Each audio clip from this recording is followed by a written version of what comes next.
Hello, good morning. कसे आहात सगळे? मस्त ना? मी पण छान आहे. आज आपल्या सबस्क्रायबर श्रद्धाताईंनी एक प्रश्न विचारले. ते प्रश्नाबद्दल बघूया आपण. आधी मी प्रश्न वाचून दाखवतेय. दीदी, माझी भाची मला बोलली, तुझे पापाचे धडे भरले आहेत. सर्वांसमोर अपमान केला नी तिचे खूप चांगले झाले. लग्न लगेच झाले, मुले झाली. मी मात्र खूप त्रास सहन करते, भोगते. ज्याने वाईट केले त्याचं सर्व काही चांगलं झाले. मी भोगते, माझी मुलगी भोगते. जॉब मी मुलासाठी करते. मुलगी खूप टेन्शनमध्ये आहे. Reply please. ताई, मला तुमचे प्रश्नाचा दुसरा भाग जरासा समजायला क्लिष्ट वाटला. तुम्ही म्हणता मी मुलासाठी जॉब करते, मुलगी भोगते, मी भोगते वगैरे असला. हे जरा प्रश्न तुमचा लिहिताना जरा क्लिअरली लिहा, म्हणजे मला समजेल. पहिला पार्ट एकदम क्लिअर आहे. तुमचं म्हणणं आहे तुमची भाची तुम्हाला वाटेल तसं बोलली आणि तरी तिचं सर्व चांगलं झालं आणि तुम्हाला मात्र त्रास होतोय. आता ताई, एक लक्षात घ्या, कधी कोणी आपल्याला अपमानजनक बोललं, वेडवाकडं बोललं तरी आपण एक लक्षात ठेवायचं. आता हे बघा, कोणी तुम्हाला काही गिफ्ट दिलं, तुम्ही तर घेतला नाहीत, ते तर कोणाचं होते? जे न दिले तेचच. त्यामुळे ती बोलली, तुम्ही मनावर लावून घेऊ नका ना. तुम्हाला नाही येत तर म्हणा, तुम्ही तर एक्सेप्ट करू नका मनाना, म्हणजे तर तिचं तिला परत जाते. त्यामुळे कोणी तुम्हाला काही बोललं तरी तर बिलकुल मनाला लावून घेऊ नका. मला नाही तर असं वागा तुम्ही. आणि एक मेन म्हणजे आपण काय करतो, कोणी बोललं आपल्याला, वेडवाकडं बोललं, अपमान केला, तो एकदा बोलेल. तुम्ही तर मनाला किती वेळा लावून घेतलात? तुम्ही तुमच्या मनाला किती वेळा बोललात तसं? खूप वेळा. त्यामुळे आपण असं करायचं नाही. ओके, ती तुमचा अपमान करते ना, तिच्यापासून जरा जास्त लांब राहावा. सारखं तिच्या संपर्कात राहू नका ना. आणि हे बघा, सगळ्यांचं चांगलं होऊ देत ही इच्छा ठेवा. तिचंही चांगलं होऊ देत, तुमचंही चांगलं होऊ देत, सर्वांचं चांगलं होऊ देत ही मनात कायम इच्छा ठेवा. ह्याच्या शिवाय कोणी आपलं इन्सल्ट केलं,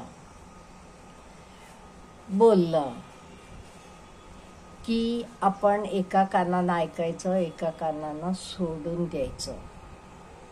आपल्या मनाला क्लिअरली माहीत आहे ना आपण काय आहोत, आपण काय करतोय. आणि ह्याच्यासाठी तुम्ही काय करा, तुम्ही बिझी राहत जावा. या सगळ्या नको असलेल्या गोष्टी आपल्या मनाला कधी लागतात, आपण रिकामा असलं तर. आपल्याला माहित आहे, एम्प्टी ब्रेन इज सैतान्स वर्कशॉप. त्यामुळे आपण बिझी राहावा, म्हणजे तुम्हाला कोण काय म्हणते ह्याच्याकडे लक्ष द्यायला, विचार करायला सुद्धा वेळ नसतो. तुम्हाला मी एक छोटीशी गोष्ट सांगते. एकदा काय झालं, एका कंपनीत एक माणूस कामाला लागला. त्याला जाणवलं आजूबाजूचे सगळे लोक इथे एकमेकांना नावं ठेवतात, एकमेकांबद्दल बोलतात. त्यामुळे त्याला तर आवडलं नाही. तसले परिस्थितीत त्याला काम करायची इच्छा नव्हती. म्हणून तो बॉसला जाऊन भेटला. बॉस खूप चांगला माणूस होता. त्याला म्हणाला, सर असं असं चाललंय इथे, मला असले कंडिशन्समध्ये काम करायला आवडत नाही, त्यामुळे मी नोकरी सोडणार आहे. तसं बॉस म्हणाला, तू एक काम कर. भरलेला ग्लास दिला, ह्यातनं एक थेंब सुद्धा पाणी न सांडता तू कंपनीला 3 राऊंड घेऊन ये म्हणाला. हो म्हणाला माणूस, एवढ्यात ना तेत काय. त्याने भरलेला ग्लास घेतला आणि कंपनीला 3 राऊंड मारून आला. तसं त्याचे बॉसने विचारलं, आता तुला कोणी बोललं, कोणी काही केलं? तो म्हणाला, नाही, माझं लक्षात नव्हतं, माझं लक्ष सगळं पाणी सांडू नये ह्याच्याकडे होतं. त्यामुळे तुम्ही पण काय करा, जे काम तुम्ही करता त्याच्याकडे संपूर्ण तुमचं लक्ष तेत केंद्रित करा.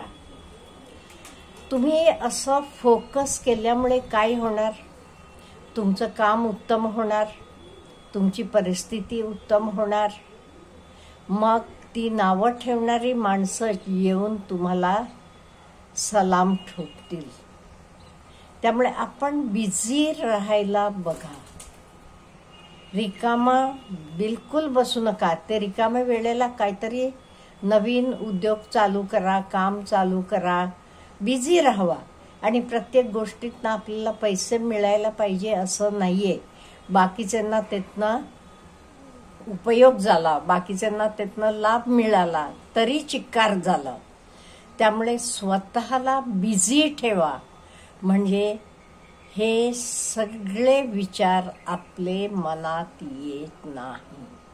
आणि आपण कायम आपले मनाला विचारायचं, हे बरोबर आहे का, मी असं वागते हे बरोबर आहे का. आपल्याला योग्य वाटलं की त्याचे प्रमाणे आपण वागायचं. आपण व्यवस्थित वागून सुद्धा कधी लोक नावं ठेवतील, नाही म्हणत नाही मी. अशा वेळी बिलकुल त्याच्याकडे लक्ष द्यायचं नाही. मला कुठलं बरं वाटते, मला कुठलं योग्य वाटते त्याचे प्रमाणे मी वागते, बाकीचं काही मला माहीत नाही. आणि आपण बिझी राहिलो का नाही, बिलकुल आपल्या मनाला काही विचार येत नाहीत. आपण रिकामं बसलं की आपल्याला विचार येतात. त्यामुळे हे विचार बिलकुल तुम्ही मनात आणू नका. आणि एक लक्षात ठेवा, आपण व्यवस्थित आपलं काम केलं की आपला देव कायम आपले पाठीशी राहतो, कायम आपले पाठीशी राहतो. सकाळ आणि रात्री मेडिटेशन करा, ह्यातनं तुम्हाला खूप कॉन्फिडन्स येईल आणि तुम्ही कामात फुल गुंतवून घ्या. तुमच्या मुलांचंही चांगलं होईल, त्यांनाही हे शिकवा, तुम्ही बिझी राहायला शिकवा. त्यामुळे मुलांचंही चांगलं होईल आणि तुम्ही पण स्ट्रॉंग कॉन्फिडेंट बनाल. आणि कोणी बोललं तरी तर आपल्यासाठी नाहीच, आपण ते एक्सेप्ट केलं नाही म्हणजे तर दिलेला परत जाते. त्यामुळे रिकाम कधी आपण बसायचं नाही. अगदी आपल्याला होते तोपर्यंत, शेवटचे क्षणापर्यंत आपण बिझी राहायचं. एवढं तुम्ही करून बघा, तुम्हाला नक्की फरक जाणवेल. आणि जे काम तुम्ही करता तर अगदी प्रेमानं, पॅशन म्हणून मन लावून करा. त्याच्याशिवाय पण तुम्हाला वेळ मिळत असला तर आणि काहीतरी नवीन कामात स्वतःला गुंतवून घ्या. तर सामाजिक कार्य असेल किंवा तुम्हाला आवड असली की काही उद्योग असेल, काही असेल, पण बिझी राहणं महत्वाचं आहे.